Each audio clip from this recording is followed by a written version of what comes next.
Allah kapan Allah udah kamu masuk di kota hitam aja. Kamu gak ada ilmunya. Kamu masih seperti dulu, bukannya pintar malah semakin botol. Memang Malah barusan lebih KC. MKC itu dari suaranya ya. KC. Namanya orang murtad memang semakin bodoh, semakin bahlul. Bagaimana tidak? Memangnya gitu. Oke, silakan saudara Eno, ada lagi? Yang tentang kiblat tadi, Bang. Iya, gimana? Tapi sama belum puas aku. Iya, gimana? Iya, arah kiblatnya umat Yahudi kan Yerusalem ya, Bang. Iya, betul. Arah kiblat umatnya Muslim itu di ke Mekah kan, Ka'bah kan. Iya, betul. Jadi di sini Tuhan butuh wakil ya, betul nggak? Tuhan itu mengutus utusan itu wakil, duta. Para nabi dan rasul itu utusan, wakil Tuhan. Maksudnya penyampaian doa-doanya mengarah, jadi Tuhan butuh wakil kan untuk diarahkan. Tuhan memberikan aturan. Tuhan memberikan aturan, di mana aturan itu harus tunduk manusia itu kepadanya.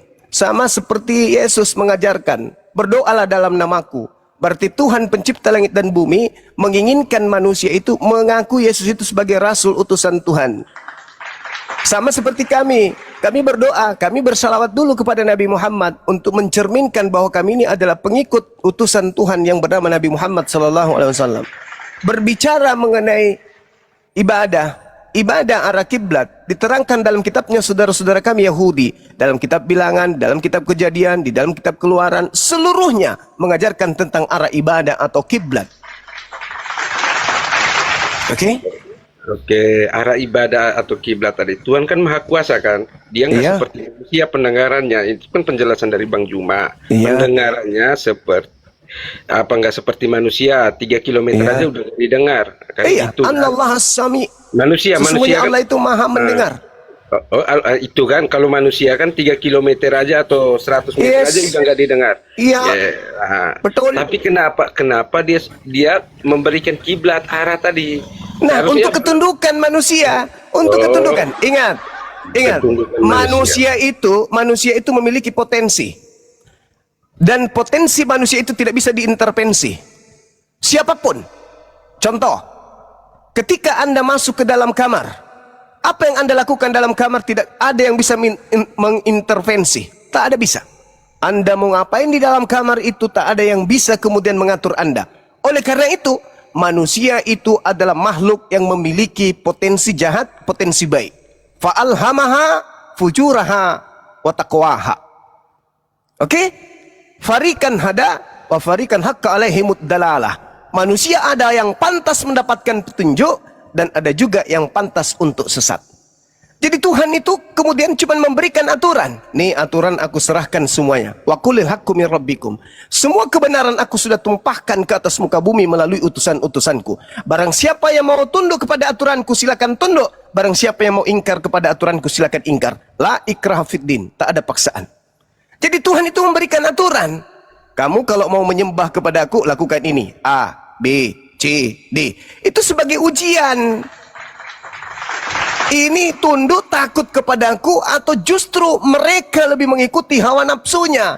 Ketika aku haramkan makan ini, apakah mereka lebih mengikuti hawa nafsu daripada perintahku? Itulah kenapa kita disiapkan surga neraka, untuk menjadi tempat kita kembali. Yang taat kepada aturan Tuhan ke surga, yang ingkar kepada aturan Tuhan ke neraka. Tuhan memberikan aturan, tetapi Tuhan tidak memaksakan manusia untuk mengikuti aturan itu. Silakan aja. Yang penting aku sudah kasih melalui nabiku. Makanya di Islam itu la ikraha fiddin. Tidak ada paksaan dalam Islam. Jadikanlah seluruh bangsa menjadi Islam, itu nggak ada.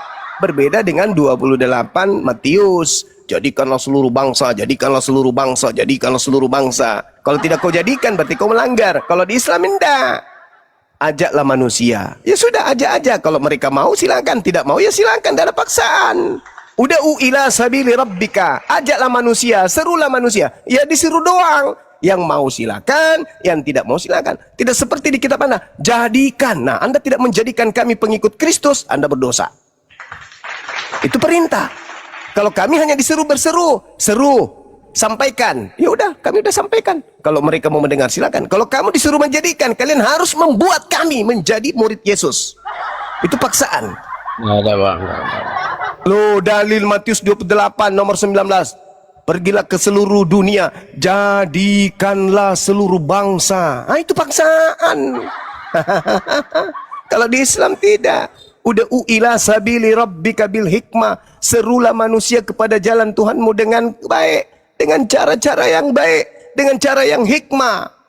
Tegas kepada yang kemudian ngeyel, keras terhadap yang zalim. Berlemah lembut kepada mereka yang membuka diri untuk belajar dengan hikmah. Itu. Tapi kalau di agama Anda, jadikan. Nah, kalau kau tidak jadikan, berdosa enggak? Ya berdosa. Makanya kalian menghalalkan segala macam cara. Bible pun kalian rubah menjadi Alkitab. Theos yang adalah dewa kalian ganti menjadi Allah. Banyak. Kenapa? Karena kalian dipaksa untuk menjadikan kami menjadi pengikut. Kalian memaksa. Jadikanlah gelas ini menjadi cangkir. Wajib kau jadikan. Jadikanlah beras ini menjadi nasi. Wajib. Kalau kau tidak jadikan, berarti kau berdosa. Nah itu, makanya kalian itu melakukan segala hal demi untuk menjadikan kami sebagai penyembah Kristus. Maaf, sorry lah, kami berakal dan tidak bisa terdoktrin oleh ajaran seperti itu. Oke?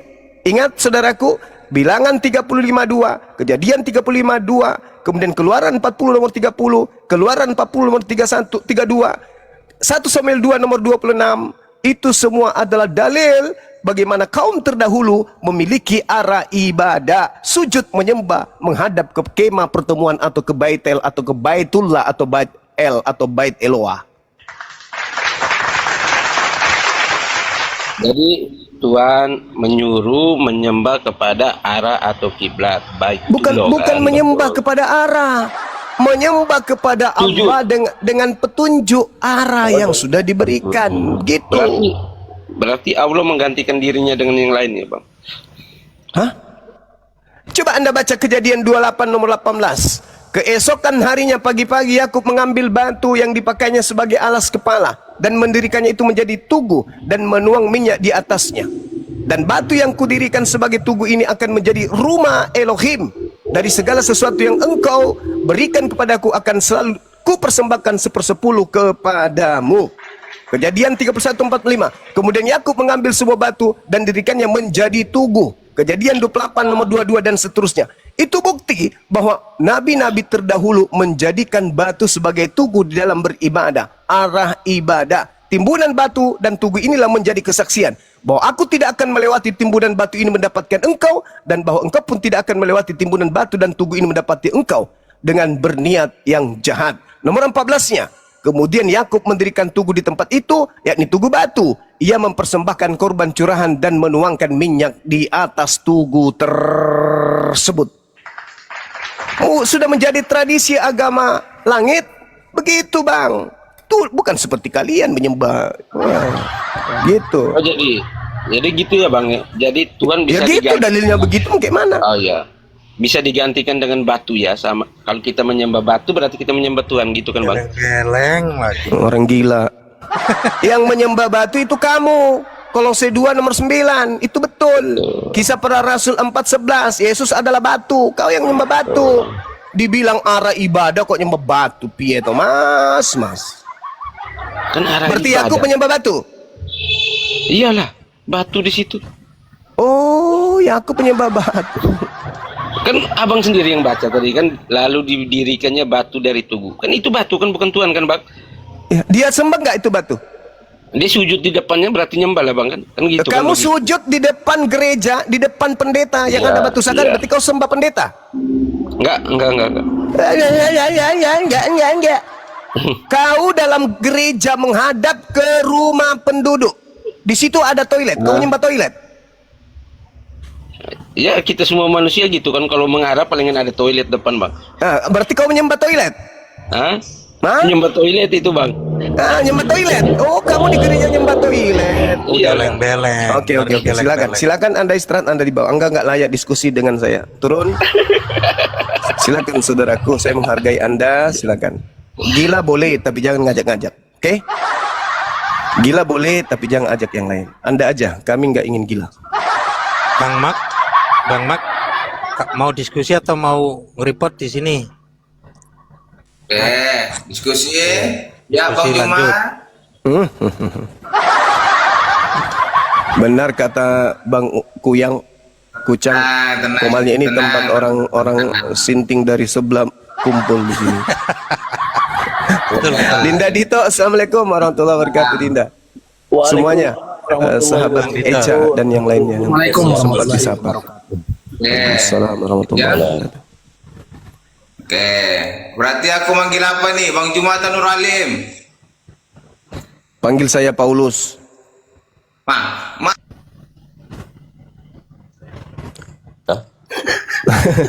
Nggak layak Bang, itu kayaknya malah penghujat, soalnya dari kemarin menghujat terus kan.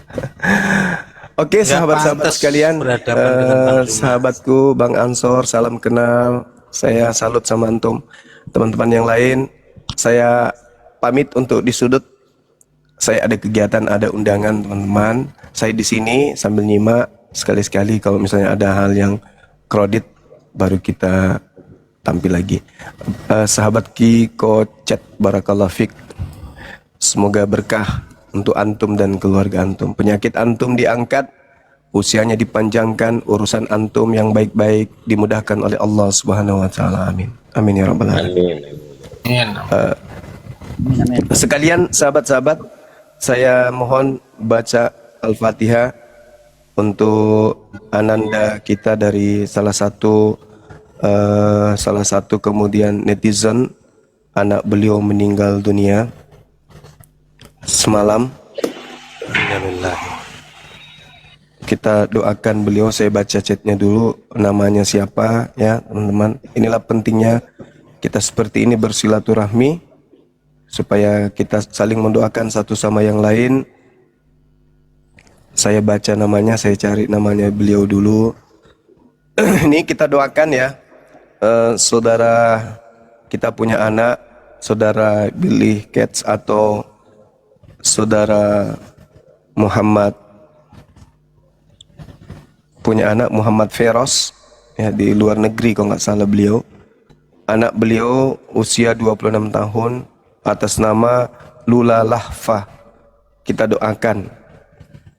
doakan Ananda Lula Lahfa, semoga seluruh amal ibadahnya di sisi Allah diterima, kemudian dosa-dosanya dihapuskan oleh Allah, dan beliau Ananda Lula Lahfa ini dimasukkan ke dalam golongan orang-orang yang diberi nikmat keselamatan oleh Allah Subhanahu wa taala, dan keluarga yang ditinggalkan diberi keikhlasan. Al-Fatihah. Bismillah. Iyyaka na'budu wa iyyaka nasta'in. Ihdinas siratal ladzina Amin. Ghairil maghdubi alaihim waladdallin. Rabbighfirli. Amin. Amin. Masya Allah. Terima kasih sahabat-sahabat sekalian. Kiranya doa kita diijabah oleh Allah Subhanahu wa taala. Amin. Dan Amin. doa ini juga tertuju kepada kita semua dan keluarga kita yang telah mendahului kita atau yang masih ada di atas muka bumi ini. Baik. Amin. Amin. Sekali lagi saya izin untuk di sudut sambil menyimak teman-teman. Saya ada kegiatan di area publik. Mudah-mudahan apa yang saya sampaikan ada ilmu yang bermanfaat di dalamnya. Kalaupun tidak ada, minimal saya sebagai penghibur buat teman-teman semua supaya tidak ngantuk pada pagi hari ini. Subhanakallahumma bihamdi asyhadu an la ilaha illa anta astaghfiruka wa atubu ilaik. Salam tauhid, salam satu Tuhan. Jayalah Islam kita, jayalah Indonesia kita. Assalamualaikum Amin. warahmatullahi wabarakatuh. Izin nanti kalau misalnya sudah full dan dianggap penuh, saya boleh diturunkan. Tapi paling tidak saya masih nyimak. Silakan teman-teman. Jangan turun kurunda enggak. Iya iya Nanti Bang. Syukran. sambil Terima kasih. nunggu hotel. Silakan Terima silakan. kasih. Ya. Ini ada dua tamu teman kita, sahabat kita dari Muslim APT, Taufik. Bang Taufik, selamat siang. Assalamualaikum warahmatullahi wabarakatuh. Waalaikumsalam warahmatullahi wabarakatuh. Lanjut.